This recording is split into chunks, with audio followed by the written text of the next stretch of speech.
Why America is going bankrupt. Silicon Valley banks crashed. Is the United States at risk of bankruptcy? Are business earnings expected to decline compared to previous years? What specific challenges is Silicon Valley Bank facing in the banking industry? Did Warren Buffett make any predictions about the current crisis? What were his statements? In this video, we will delve into these topics and explore the situation. So without any delay, let's get into the video. Warren Buffett, widely known as the Oracle of Omaha, has earned his reputation through a deep understanding of investments and the U.S. economy, which has resulted in his tremendous wealth. However, Buffett is now making a somber prediction for investors. The period of prosperity is nearing its end. At the annual shareholders meeting of Berkshire Hathaway, Warren Buffett delivered a message that the remarkable period for the U.S. economy is coming to an end. He expressed concerns about potential downturn and decreased earnings in most of their businesses, attributed to the current state of the U.S. economy. Buffett stated the majority of our businesses will actually report lower earnings this year than last year. Adding to these concerns is the looming banking crisis, which has already led to the collapse of several major financial institutions. Buffett pointed out that several of Berkshire's businesses have experienced success in recent years thanks to low interest rates and government stimulus in response to the COVID-19 pandemic. Nonetheless, Buffett indicated that this era of favorable circumstances has come to a close. He noted that the current situation differs from what it was 6 months ago, implying a shift in the overall economic landscape. What is Silicon Valley Bank? Silicon Valley Bank, commonly known as SVB, was established in 1983 and was among the top 16 largest banks in the United States before its downfall. It focused on providing financing and banking services specifically tailored for startup companies backed by venture capital, particularly in the technology sector. Venture capital firms and numerous tech executives conducted their business with SVB. Headquartered in Silicon Valley, SVB had assets valued at $209 billion, as reported by the Federal Deposit Insurance Corporation, or FDIC, by the end of 2022. The technology sector is facing a major challenge as Silicon Valley Bank, its main specialized bank, collapsed after a bank run. This collapse comes as another setback for the struggling tech industry, which has already seen widespread layoffs. It is the largest bank failure since Washington Mutual in 2008.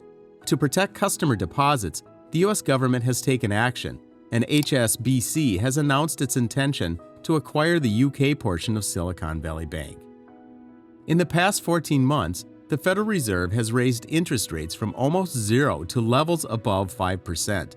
They did this to tackle high inflation. When interest rates are higher, people tend to save more and spend less. It also becomes more expensive to borrow money, which can lead to lower demand for goods and services, lower prices for assets like houses and stocks, and a higher chance of a recession. These higher interest rates have caused problems for banks. The value of their fixed income investments has gone down, which has put pressure on them. Additionally, people have been taking their money out of banks and putting it into bonds and money market funds that offer higher returns. Because of all these issues, there have been problems in the banking industry. Silicon Valley Bank and Signature Bank failed in March. During the pandemic, Silicon Valley Bank received large deposits from startup companies as the technology sector was in high demand. However, the bank faced difficulties because it had invested a significant portion of these deposits in long-term U.S. Treasuries and agency mortgage-backed securities. When interest rates increased, the value of these bonds and treasuries fell, causing further challenges for the bank. As the tech sector faced economic challenges, many customers of Silicon Valley Bank began withdrawing their funds due to a decline in venture capital availability. However, SVB faced difficulties in meeting these withdrawals as their cash reserves were tied up in long-term investments. In order to fulfill the withdrawals, the bank had to sell its bonds at a substantial loss, causing distress among customers and investors. Consequently, within 48 hours of announcing the sale of assets, the bank experienced a collapse. When SVB announced on March 8 that they needed to raise $1.75 billion, people got worried that the bank didn't have enough money. This worry quickly spread on social media platforms, like causing panic and leading customers to withdraw their money. SVB's stock price dropped by 60% on March 9th after the announcement. Some people think that the panic and rush to withdraw money were influenced by posts on Twitter. As a result, California regulators closed down the bank on March 10th and put it under the supervision of the FDIC. Unlike regular personal banking, SVB's clients held significantly larger account balances. As the bank run ensued, the money quickly depleted, and the accelerating rate of withdrawals triggered a cascading effect. Many customers had deposits exceeding the FDIC limit of $250,000. The collapse of SVB has affected SVB stockholders and investors who did not have the FDIC protection for their investments. It has also created challenges for immediate expenses like payroll due to a lack of available funds from deposits.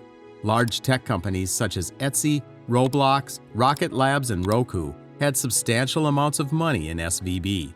Although most banks are insured by the FDIC, the $250,000 limit is insufficient for company accounts that may have millions of dollars in monthly expenses. And that's all.